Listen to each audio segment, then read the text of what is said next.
everyone. I thought it would be a good idea to film a bookshelf tour so you can judge my taste and hurt my feelings. I live in an apartment, so you're not going to see beautiful wooden shelves with a ladder. As you can see, I've stuffed these with as many books as I can, except for the tippy top because I didn't bolt my shelf to the wall and I'm scared of it falling off. The bookshelf is also accessible on both sides. On the top, I have a lot of random knickknacks. I really wanted to go for like a marble statue, classical, academia look on top of here. A lot of the marble statues, resin pieces are very expensive, so I got them from AliExpress. And this is just a fake ass cookie. I'm going to do a quick pan over each section and I'll highlight a few. I'm not going to go through every single book. I'll just list out some of my favorites or some notable ones with some cool covers. Here's a stack of postcards from Flingcraft, which is a dragon-themed board game. Here's Anne Bishop's Blood Prophet series. I bought the first book on Thrift Books like a while back. It's a great urban fantasy story with werewolves and other magical beings.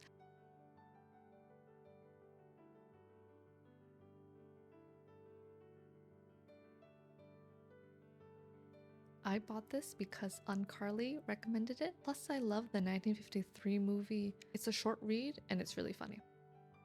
Did I pick this up after watching the 2010 movie starring Keira Knightley and Andrew Garfield? Yes. Everyone and their mom loves this book, but I just wanted to brag that I've loved this since 2011. I picked this up because of the show, but I haven't finished either of them.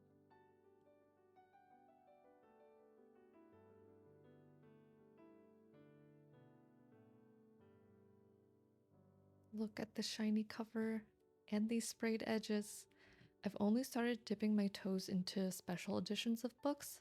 I'm still on the Fairy Loot waitlist though. I have not read Little Women yet. Don't kill me. But I have watched most of the movies. My favorite is the 1994 version or the 2017 miniseries. I'm Just Like Other Girls. It's one of my favorite books. Bought this during my trip to the last bookstore. Haven't read it yet. Hong is a Chinese writer who's living in the 30s and 40s.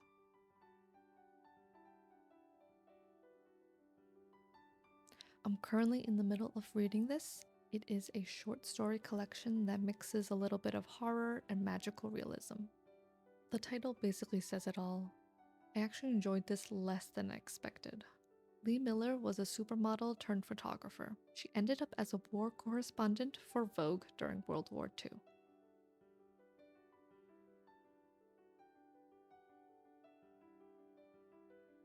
I enjoyed this book so much. I love the Egyptian setting and the call to adventure that isn't your typical Eurocentric point of view. I cried on the train while listening to one of these short stories. There's a lot of good ones in this book. Hell is set up like a corporation, and the main character is vying for his next promotion if he can get someone in this specific family to sell their soul. It took me a while to get into this, but I enjoyed the overall reading experience. Yes, this is another book I picked up after watching the 2007 movie directed by Joe Wright. It has become one of my favorite books. Don't remember much since I read it a long time ago, but it's about ballerinas in the 1800s. On this shelf, you can see my first Ali Hazelwood book. I adore all of her work. Features a poly romance and cool Gundams. Like, oh my god, I cannot wait for the sequel. This series is a fun read, especially if you like escape rooms and puzzles. This book is written by Ali Wong, who is a comedian and actress. I literally laughed out loud while reading this on a train in Japan. One of the short stories was featured on LeVar Burton's podcast, and it stuck with me so much I had to buy the book. I read this before watching the movie. From what I remember, it's a pretty solid thriller. This is Maria Tallchief's biography. She is America's first prima ballerina. Plus, she's Native American. Her father comes from the Osage Nation. Had my eye on this tarot card deck for so long, and it finally went on sale, so I ended up buying it. The theme is deities, folk tales, and fairy tales. So I'm just going to show you a couple of the cards because the artwork is stunning.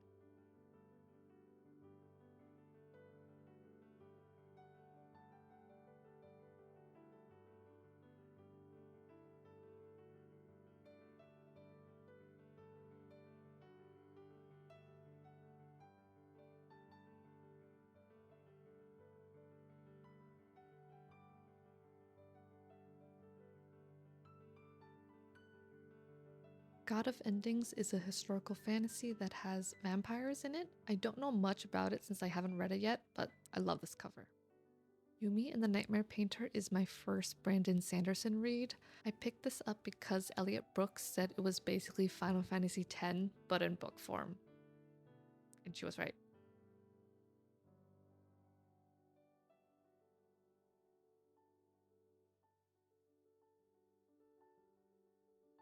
Has Dark Academia vibes. Love this. Man, this is a thick book.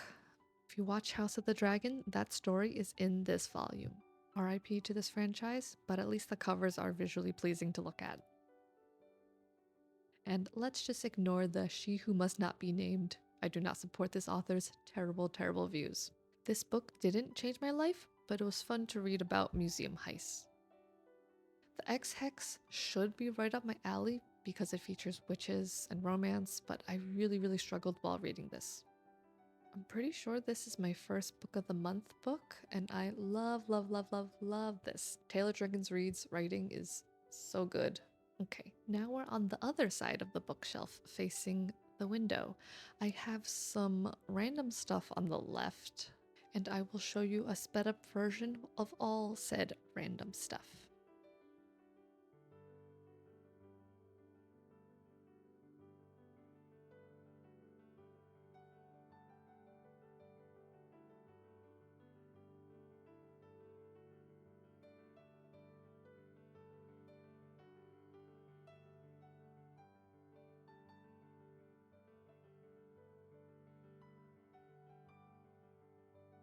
Rival journalists, ancient gods at war, magical typewriters, what's not to like?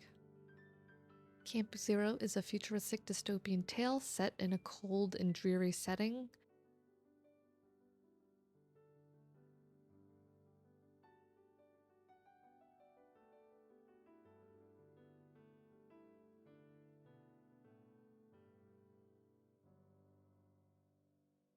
Basically, Fairy Bridgerton, read this one.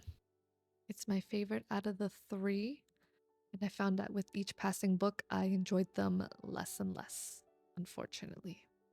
I was always drawn to this cover, which is using a still from the 1960s movie with Sharon Tate. All I can say about this book is that it's really sad. Enjoyed the show, so I picked up the book, and I enjoyed that as well. I need to read more by this author. This series is a fun, fluffy read, and I don't have the first book since I've lent it out. We're getting to the start of my classics section. I have not read all of these. The ones I have read include pretty much all the Jane Austen books and Picture of Dorian Gray. My sister used to work in the publishing industry, so she got a lot of free books, so I just hoarded them. How iconic to have some YA hanging out on top of some classics. This is the kind of book I would have been craving right after watching Queen's Gambit. Enjoy this random clip of my postcard collection. Whenever I travel, I always buy a couple and send them back to myself. It's a cheap souvenir that doesn't take up space. And I also do post-crossing, so I receive cards from all over the world. That pink container holds my Instax printer and film. The stack is really random. I have some manga here, but most of my collection is at my parents' house. Bought this box set just before season 2 came out because I couldn't wait any longer and I wanted to figure out what happened, and I regret it. Mihara is really good at short stories. I love her art because she often draws her characters in Gothic Lolita fashion. These copies are from high school. I haven't continued on with the series, but I do think the manga was discontinued, but I know this is based on a book series. I don't care what anyone says. I love the Star Wars prequels, especially Padme, because we love a fashionable, iconic queen. For the next shelf, it's mostly Book of the Month books, minus the bottom two. And obviously, I'm not sponsored by them, but after looking at this stack, maybe I should be. The perfect quick read during Lunar New Year. This dragged in the middle for me, but I'm glad I finished it. I read this during a trip to Hawaii, and it's the book that actually got me back into reading, so I'm not mad at it. Don't have any regrets reading this, but I thought I was gonna like it more. Don't see people talk about this one that often, but it's a thriller that I actually remembered vividly, aka it's not set in a suburban American town.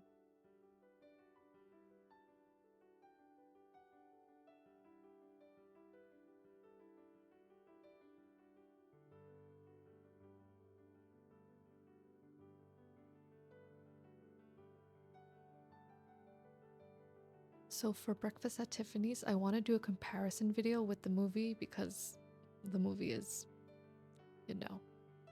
It took me 2 tries to get through Six of Crows for some reason. I couldn't get past our first few chapters.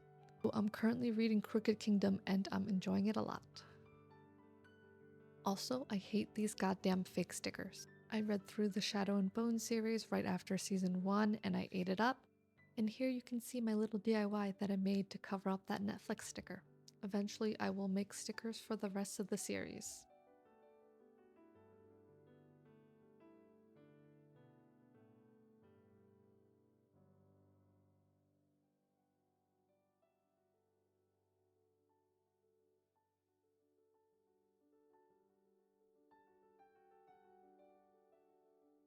Like most people, I found the first 2 books really fun, and the third book was just ugh, the worst. This one resonated with me a lot since I went to Chinatown every single Sunday as a kid. From what I remember, I liked all the tales in this book. Can we just take a moment to look at these cool illustrations? We're back on the other side and onto the last shelf. All of my coffee table books live here. Pretty much all of these are costume design related or fashion. The Met releases a companion book for their yearly exhibits, and I've started collecting them.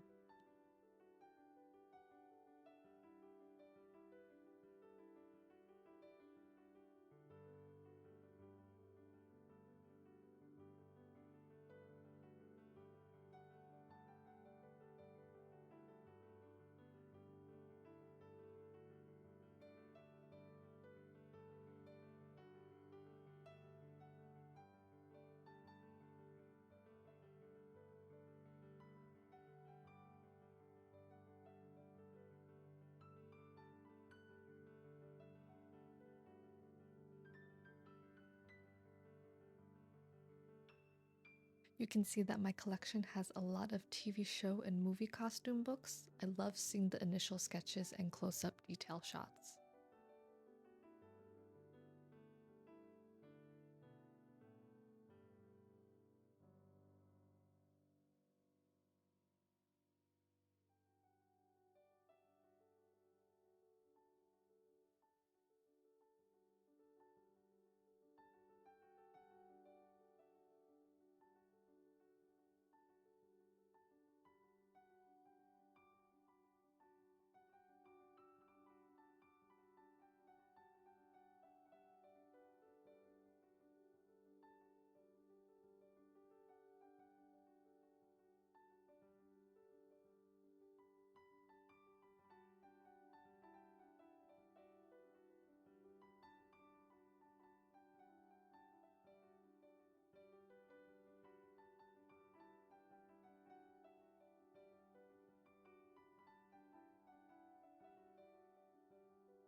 could literally do a whole video on Star Wars costumes. Let me know if that would be interesting.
Let's move on to the rest of the shelf.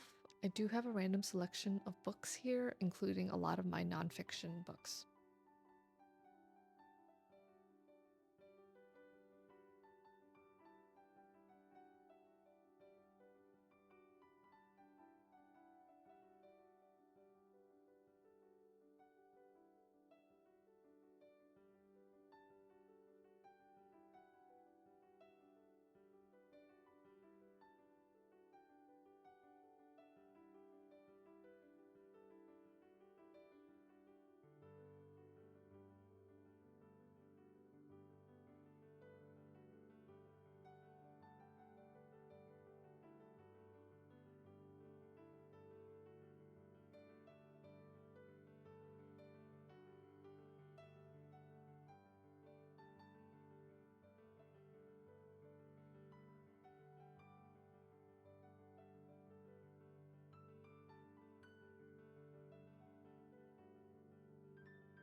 Here's a rapid fire clip of all the books that I'm donating.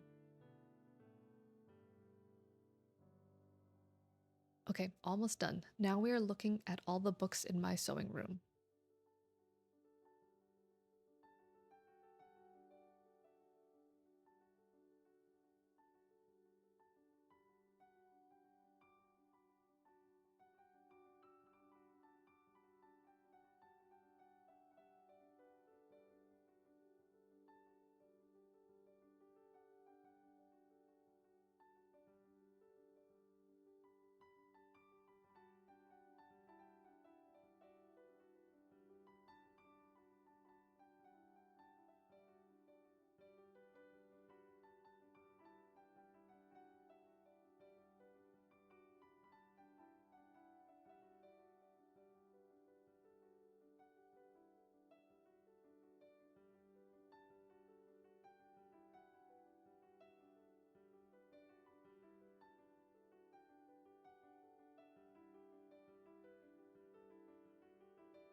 Here are some stragglers. I kept buying books after filming this video, so my bookshelf is even more stuffed now.